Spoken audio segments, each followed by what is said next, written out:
Good morning বন্ধুরা, তোমরা সবাই কেমন আছো? আশা করছি ভালো আছো। আমরা খুব ভালো আছি। আজকে আবার একটা নতুন ভিডিও নিয়ে চলে এসলাম সুপ্রিয়া লাইফস্টাইল ব্লগ থেকে। তোমরা সবাই দেখতে থাকো আজকে কি করি সারাদিন। পুরো ভিডিওটা দেখো, কেউ স্কিপ করো না। ঘুম থেকে উঠে যে মেয়েকে আজকে লাল চা দিয়েছে। আজকে গরু গতকালকে আসেনি, তার জন্য দুধ ক্ষীরানো হয়নি, তো দুধ নেই। আর এই প্যাকেট দুধটা আমি আবার মেয়েকে দিই না। ঘরে গরুর দুধ হলে দিই, না হলে দিই না কোনো লিকুইড পাউডার। তো এটা আমরা চা খাই, তো আমরা ওই যে চা বসিয়ে দিলাম। আজকে দাদাভাই বাড়িতেই আছে। মেয়েকে লাল চা দিয়ে দিলাম। ওদিকে খাওয়া দাওয়া করে বাসন ধুয়ে এসে তারপর এদিকে উঠোনটা তো ঝাড়ু দেওয়া সকালে কমপ্লিট। তো এদিকে গরু ঘরটা ঝাড়ু দিয়ে নিয়েছি। মাটা এসেছিলো, মানে বাছুরটা আসেনি। তো মাটা তো নোংরা করেছে না ঘরগুলো, তো এগুলো পরিষ্কার করা। গোবরটা দাদাভাই ফেলে দিয়েছে, আমি খালি ঝাড় দিয়েছি। গোবরটা বেশিরভাগ দাদাভাই না হলে শ্বশুর বাবাই ফেলে দেয়, তো আমি এদিকে ঝাড়টা দিয়ে দিই। তো এদিকে ঝাড়ু দিতে থাকতে অনেক ধুলো জানো। ভালো করে যদি নিচা হয়ে যদি ঝাড়ু দিই না, পুরো মানে ঝাড়ুটা শুইয়ে তো পুরো ধুলো মানে একদম। তার জন্য ভালো করে আর মাটিটাও চলে যায়, তার জন্য পুরো কেচে ঝাড়ু দিই না, আলগা আলগায় ঝাড়ু দিই। তারপর দাদা ভাই আর মেয়ে ওদিকে সাজিয়ে নিয়ে গেল কিছু শিম গাছের থেকে কুড়োবে। লেবু একটা আনতে বললাম। গাছের শিম দিয়ে আজকে মাছ পাতুরি করব, ফুলকপি দিয়ে, গাছের ফুলকপি গাছের শিম। আর এদিকে যে কয়েকটা মুরগি আছে, মুরগি থাকে রাত্রে।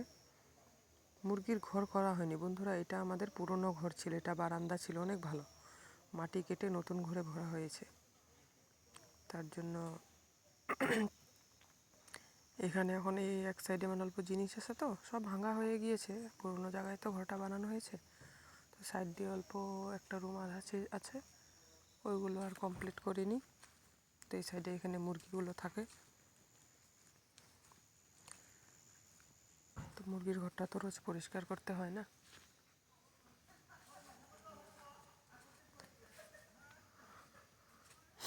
তো এই যে মুরগির ঘরটা ঝাড়ু দিয়ে নিলাম।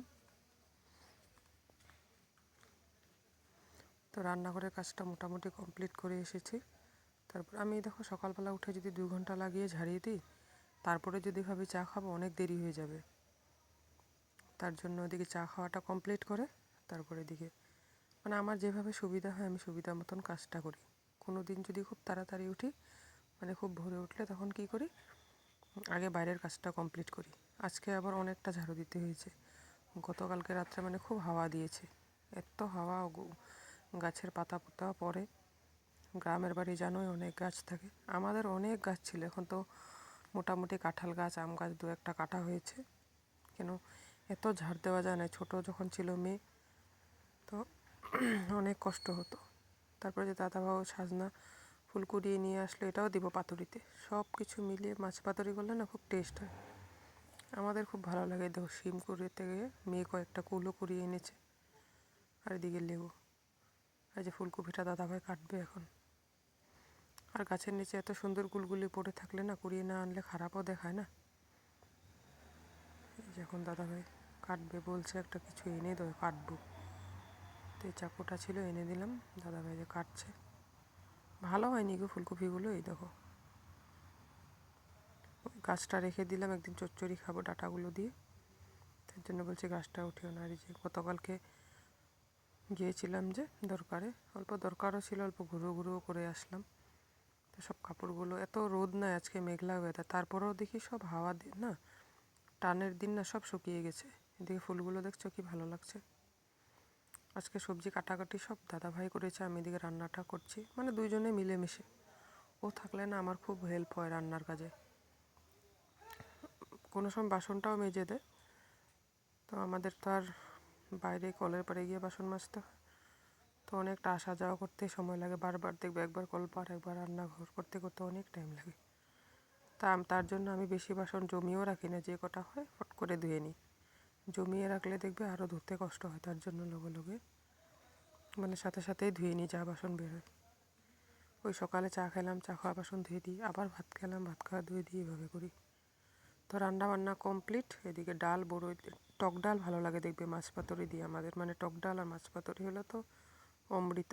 আর মাছ পাতুরিটা খুব টেস্ট হয়েছিল। এই গতকালকে সবজিও রয়েছে। তারপরে এসে বললাম এদিকে দাদাভাই মানে পনিরটা বানাবে, দেখতে পাচ্ছ। এই যে আমরা ফিটকারি দিই পনিরে, তোমার ছানা কাটার জন্য দুধে, তো ফিটকারি দিয়ে ছানাটা কাটলাম, দেখতে পাচ্ছ। আমি বাড়িতে রসগোল্লা বলো, দই বলো, পনির বলো, তো মোটামুটি মানে বাড়িতেই বানাই। মোমো বলো, এগ রোল বলো, মানে যা আছে যেটুকু পারি আর সব তোমাদের সাথে শেয়ার করবো আস্তে আস্তে। আলুর পরোটা বলো, সব আমি মানে যে খেতে খুব একটা ভালোবাসি না বলো, মানে অল্প হলে আমার হয়ে যায়। যে কোনো জিনিস 1-2 পিস মুখে দেবো হয়ে যায়। কিন্তু আমার যে সব মেয়ে মানে যে আমি বানালে যে অনেক হ্যাপি হয়। আমার শ্বশুরও খুব খাদ্যরসিক মানুষ, আর আমার বর তো বলে লাভ নেই, ও তো খাদ্যরসিক মানে ওর তো এখন অনেক শুকিয়ে গিয়েছে। ওর অনেক ওয়েট ছিল, প্রায় 75 ছিল, অনেক হাট্টা কাট্টা ছিল, এই পেট ছিল। এখন ভালো হয়েছে, শুকিয়েছে।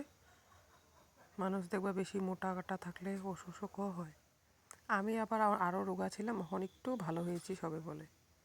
আমি নিজেও বুঝি, আগে যখন আমি ফার্স্ট বিয়ে হয়ে বাড়িতে এসেছি তখন আমার ওজন ছিল 42, এখন হয়েছে 59, মানে 60 ছিল। অনেক দিন হয়ে গিয়েছে ওজন করিনি, তো সেদিনকে গিয়ে ওজন করে আসলাম। প্রায় 20-22 দিন হবে 59 আছে। আর আমার অনেক হাইট, তো বুঝতেই পারো। তো আজকের ভিডিওটা এই পর্যন্ত। ভালো লাগলে লাইক, কমেন্ট, সাবস্ক্রাইব।